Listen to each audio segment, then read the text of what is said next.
Recently आप सभी के एग्जाम्स फिनिश हुए होंगे एंड एग्जाम्स के एंड में ना हमेशा हमारे मन में ख्याल आता है कि यार इस बार तो ये मिस्टेक हो गई, अगले साल ना स्टार्टिंग से बढ़िया तैयारी करूंगा एंड एग्जाम को लास्ट में आके फोड़ दूंगा। बट अनफॉर्चुनेटली ऐसा हो नहीं पाता एंड हमारी सारी क्लासेस ऐसे निकलती जाती हैं। तो सवाल उठता है ऐसा क्या करें कि हमारे एग्जाम्स एट द एंड, मतलब जो नेक्स्ट एग्जाम आपके आने वाले हैं वो काफ़ी अच्छे जाएं एंड बीच का भी सेशन बहुत स्मूथली चलता है एंड आप इस क्लास से कुछ सीख पाए। तो आज मैं आपको बताने वाला हूँ कुछ ऐसे टिप्स जो आपको इस पूरे साल को ऑप्टिमाइज करने में काफ़ी मदद करेंगे एंड आप हार्डवर्क के बिना काफ़ी लिमिटेड बट कंसिस्टेंट स्टेप्स से इस साल को काफ़ी प्रोडक्टिव बना पाएंगे। तो स्कूल सेशन स्टार्ट होते ही सबसे बड़ी मिस्टेक जो हम करते हैं वो होता है अनऑर्गेनाइज होना। तो मैं आपको दो चीज़ें रिकमेंड करता हूँ। सबसे पहले तो आपको अपना बैकपैक अच्छे से अरेंज कर लेना है अकॉर्डिंग टू टाइम टेबल। क्या नोटबुक ज़रूरी है क्या नहीं है, कोशिश करिए वो सब आप टाइमली लेके जाएं। नेक्स्ट इज एक टू डू लिस्ट कैरी करना। हमेशा अपने बैकपैक में आप ऐसी एक टू डू लिस्ट रखिए जिसमें आप सब कुछ मेंशन कर सकें। आपको जो भी होमवर्क मिल रहा है, जो भी टीचर छोटे छोटे नोट्स दे देती है कि ये करके लाना है, ये स्किप करना है, एंड देन जो भी आपको टास्क असाइन किए जाते हैं एंड जो भी आपको स्कूल में लाने का बोला जाए। अगर आपके पास ये टू डू लिस्ट हमेशा रहेगी ना तो आप इसमें सब कुछ नोट कर लेंगे एंड रोज शाम को जाके या रोज घर जाके आपको उस टू डू लिस्ट को एक बार रिव्यू करना है कि आपको क्या क्या पॉइंटर्स करने थे। इससे आप कुछ भी मिस आउट नहीं करेंगे। कई बार ऐसा होता है कि अगले दिन स्कूल में जाके याद आता है कि अरे टीचर ने ये भी लाने का बोला था क्या, तो वो फैक्टर आपके साथ यहाँ पे नहीं होगा। नेक्स्ट पॉइंटर है हमारा वर्क स्पेस। अब आपकी जो वर्क स्पेस यानी कि स्टडी टेबल है ना यार, वो बहुत ही नीट एंड क्लीन होना चाहिए। आप उसको ज़्यादा फैंसी करने का नहीं बोल रहा हूँ, बट आप उसको साफ करके रखिए एंड आपकी डेस्क पे ना एक ऑर्गेनाइजर होना ही चाहिए जिसमें आपके पास एक ball pen, gel pen, eraser, sharpener, pencil, scissors and एक हाइलाइटर तो होना ही चाहिए जिससे आप जब भी पढ़ें ये सब आपकी एक आर्म की रीच में हो एंड आप इनका यूज कर पाएं। एंड एक टेबल पे हमने डेडिकेटेड वीडियो बना रखा है तो उसमें क्या क्या होना चाहिए आप उसको आई बटन पे जाके चेकआउट कर सकते हैं, सब पता चल जाएगा। आगे बढ़ते हैं एंड अब बात कर लेते हैं कुछ स्टडी टिप्स की कि भाई पढ़ाई कैसे करना है। तो समझिए, अब आपका बैग अरेंज है, आपको पता है क्या क्या आपको होमवर्क दिया गया है, आपकी टू डू लिस्ट से आपकी neat and clean space ready है पढ़ने के लिए। तो अब पढ़ना कैसे है उसके बारे में मैं आपको कुछ टिप्स दे देता हूँ। देखिए, इस पूरे प्रोसेस को हम कुछ स्टेप्स में डिवाइड कर लेते हैं। सबसे पहला स्टेप होता है प्री रीड। आप बस पता कर लीजिए कि आपके स्कूल में कौन सा चैप्टर स्टार्ट होने वाला है। जैसे साइंस का चैप्टर 4 मैम स्टार्ट करेगी सबसे पहले, तो अपनी एनसीईआरटी बुक या जो भी टेक्स्ट बुक आपके स्कूल में चलती है उसके चैप्टर के स्टार्टिंग के 3 to 5 पेजेस आप रीड करके जाए। अब आप बोलेंगे कि कुछ समझ में ही नहीं आएगा, मत आने दीजिए, आप उसको एक बार पढ़ के जाएंगे ना तो जब आपकी टीचर उस चैप्टर को स्कूल में पढ़ा रही होंगी तो आपको थोड़ा सा आइडिया रहेगा कि हाँ यार आगे क्या आने वाला है एंड आप थोड़ा सा फेमिलियर फील करेंगे। इसके बाद जो नेक्स्ट चीज़ आपको करनी है, जो हमारा स्टेप 2 है, वो जो टीचर पढ़ा रहे हो तो आपको इंपॉर्टेंट चीज़ें मार्क कर लेनी है अपनी टेक्स्ट बुक में। इसके बाद आते हैं स्टेप 3 पे, जहाँ पे आप अपने घर पे आएंगे एंड बेसिक क्वेश्चन सॉल्व करना स्टार्ट करेंगे। देखिए, आपकी टेक्स्ट बुक में हमेशा बीच में कुछ सिंपल क्वेश्चन दिए रहते हैं जिन्हें हम स्किप कर देते हैं। पहले आप उन्हें सॉल्व करिए एंड उन्हें समझिए, ठीक है। बेसिक से समझने की कोशिश कीजिए, सिर्फ आंसर नहीं ढूंढना है। एंड देन जो आपके एनसीईआरटी की फर्स्ट एक्सरसाइज होती है, एकदम जंप करके आगे वाली एक्सरसाइज ना जाए।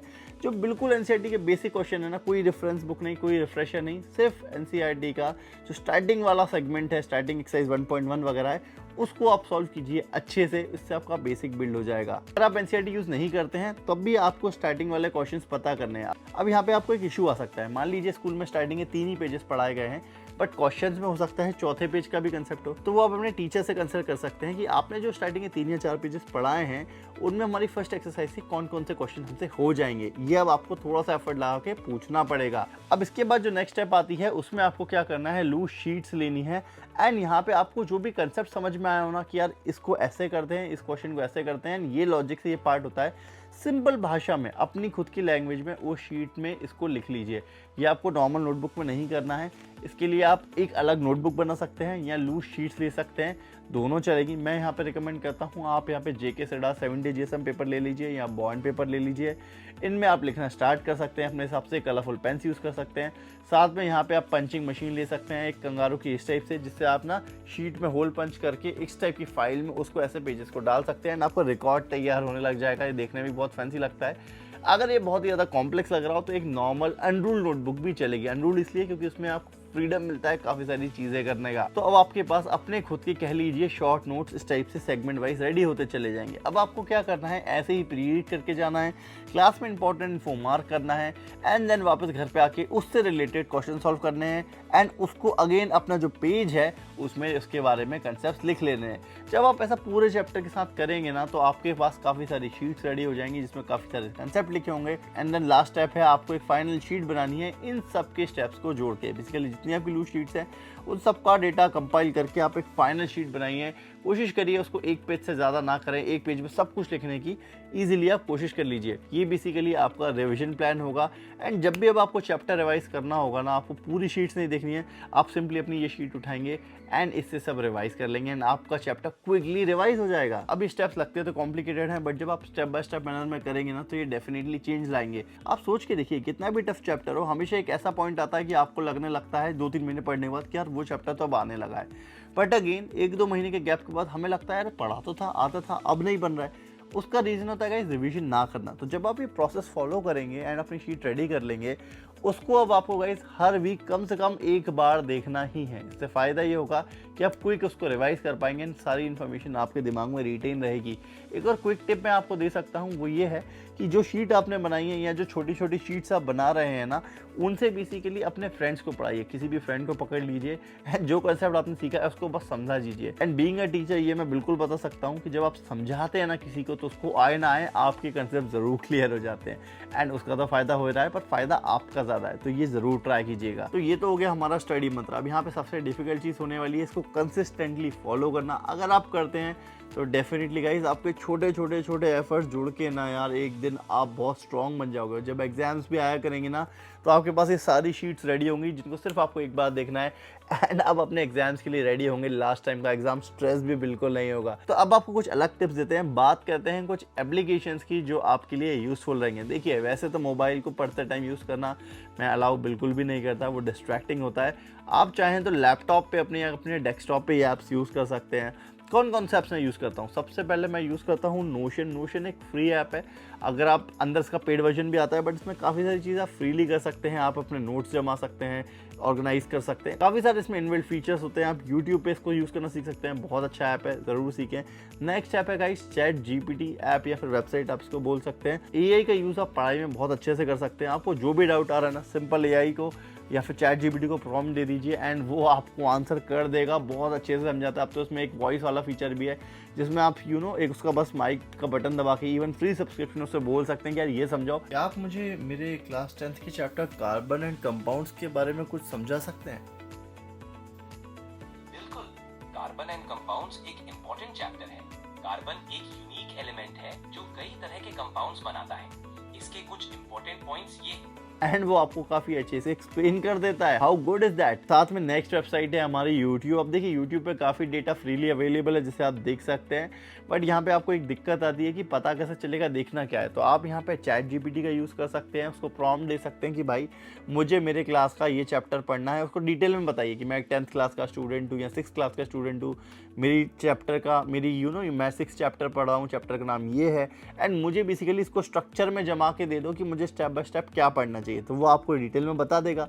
उसी को आपको यूट्यूब पे सर्च करना है एंड लाइन से अपने नोट्स बना लेने हैं। तो गाइस एआई के ज़माने में ये बहुत ईजी हो गया, इसको यूज़ ज़रूर करना। आप बोलोगे तो उस पर एक डेडिकेटेड वीडियो भी लेके आऊँगा कि एआई की मदद से कैसे आप पढ़ाई कर सकते हैं। इसके अलावा आप जो अगले ऐप्स यूज़ कर सकते हैं वो है गूगल कैलेंडर। इसको आप यूज़ कर सकते हैं सारी डिटेल्स मार्क करने के लिए, आपको ये नोटिफिकेशन भी देता है। एंड देन गूगल कीप भी एक बहुत अच्छा सॉफ्टवेयर है जिसमें आप एक्सेस कर सकते हैं एंड काफ़ी सारी डिटेल्स वहीं छोटे बेसिकली नोटपैड बना के, क्लिप नोट्स बना के वहाँ सेव कर सकते हैं। चैप्टर वाइज इन्फॉर्मेशन भी वहाँ पे सेव हो जाएगी, तो इसको भी आप यूज़ कर सकते हैं। और ऐप्स की बात करूँ तो आप फोन में अपने साइंटिफिक कैलकुलेटर डाउनलोड कर सकते हैं अगर आपके पास नहीं है तो। अगर आप कोई अच्छी लैंग्वेज सीखना चाहते हैं तो ड्यूलिंगो एक काफ़ी अच्छा ऐप है। अगर कुछ एक्सटर्नली सीखना चाहते हैं तो यूडेमी, एडेक्स, कोर्सेरा, ये सब ऐप्स है, इनसे आप सीख सकते हैं। एंड मेरे हिसाब से तो ऑल इन वन जो एक ऐप है वो चैट जीपीटी है, उसमें आपकी हर प्रॉब्लम का सोल्यूशन है। बस आपको एक प्रॉम्प्ट देने की देरी है, जो भी सोच रहे हो, जो भी समझ रहे हो उसको बस टाइप कर दो, टूटी फूटी इंग्लिश अपनी भाषा में टाइप कर दो, वो आपको आंसर कर देगा। यूज़ करके ज़रूर देखिएगा। बस एक ही दिक्कत है, इन सबसे डिस्ट्रैक्ट होकर ऐसा ना हो कि आप आधा घंटा स्क्रोलिंग ही करते रह जाएं। तो उससे आपको बच के रहना है। अब कुछ एडिशनल राइटिंग टिप्स मैं आपको दे देता हूँ। जब भी आप पढ़ रहे हो तो आप स्टिकी नोट्स का यूज कर सकते हैं एडिशनल इन्फॉर्मेशन ऐड करने के लिए। स्टिकी नोट में पोस्टर रिकमेंड करता हूँ। आप फ्लैश कार्ड यूज कर सकते हैं क्विक इन्फॉर्मेशन रिवाइज करने के लिए। फ्लैश कार्ड में ट्यूरॉन के रिकमेंड करता हूँ। एक और चीज जो आप कर सकते हैं अच्छे से वो है माइंड मैप्स बनाना। एक नॉर्मल A4 शीट ले लीजिए, again JK Cedar 70 GSM and bond paper recommend मैं करता हूँ। उस पर आप माइंड मैप बना लीजिए, एक सेंटर में अपनी प्रॉब्लम लिखिए या टॉपिक लिखिए एंड देन उसको कनेक्ट करते जाइए विद द कनेक्टिंग टॉपिक्स। वो भी याद करने में या मेमोराइज करने में, चीज़ों को समझने में बहुत मदद करता है। एंड शॉर्ट नोट्स जो भी आप बनाए उन्हें कलरफुल बनाएं। यहाँ पे हमारी एक डिटेल गाइड भी हमने बनाई थी जिसमें हमने आपको कंप्लीट शॉर्ट नोट्स बनाना भी सिखा रखे हैं। एंड एक फाइनल टिप जो मैं आपको देना चाहता हूँ वो ये है कि आपको अपने स्कूल की एक्स्ट्रा करिकुलर एक्टिविटीज में पार्टिसिपेट जरूर करना है। फिर भले ही वो स्पोर्ट्स हो, डिबेट हो, स्पीच हो या फिर कोई भी कंपटीशन क्यों ना हो रहा हो, आपको उसमें ज़रूर पार्टिसिपेट करना है। हम हमेशा डरते रहते हैं एंड इसकी वजह से हमारे स्किल्स डेवलप नहीं हो पाते। क्या होगा, आपको मजाक उड़ जाएगा। आप इसको ऐसे सोचिए, स्कूल में आप ये ट्राई नहीं करेंगे तो आपको कॉलेज में करना पड़ेगा एंड अगर कॉलेज में भी नहीं करेंगे तो आपको रियल लाइफ में करना पड़ेगा। तो बेसिकली जैसे जैसे आप आगे बढ़ेंगे ना, the process is going to be tougher. ये कभी ईजी नहीं होने वाला। तो the best day to try is today. तो जो भी आप सीखना चाहते हैं आज ट्राई कर लीजिए। हो सकता है आपका मजाक बन जाए बट वो आपको लाइफ लॉन्ग मजाक बनने से बचाएगा एंड आपके स्किल्स की जो कम्युनिकेशन स्किल्स हैं, जो आप बोल पा रहे हैं, ये भी आपके स्ट्रांग हो जाएंगे। तो इस वीडियो के लिए इतना ही। मैं आपको मिलने वाला हूँ नेक्स्ट वीडियो में। कमेंट करके बताइए अब आप किस पे वीडियो देखना चाहते हैं। हम आपके लिए वैसा ही वीडियो प्लान करके लाएंगे। साथ में हमारे 2 वीडियोस और आपको यहाँ पे दिख रहे होंगे जो आपके स्टेशनरी नॉलेज को एनहांस कर देंगे। See you in the next one. Till then take care guys, bye bye.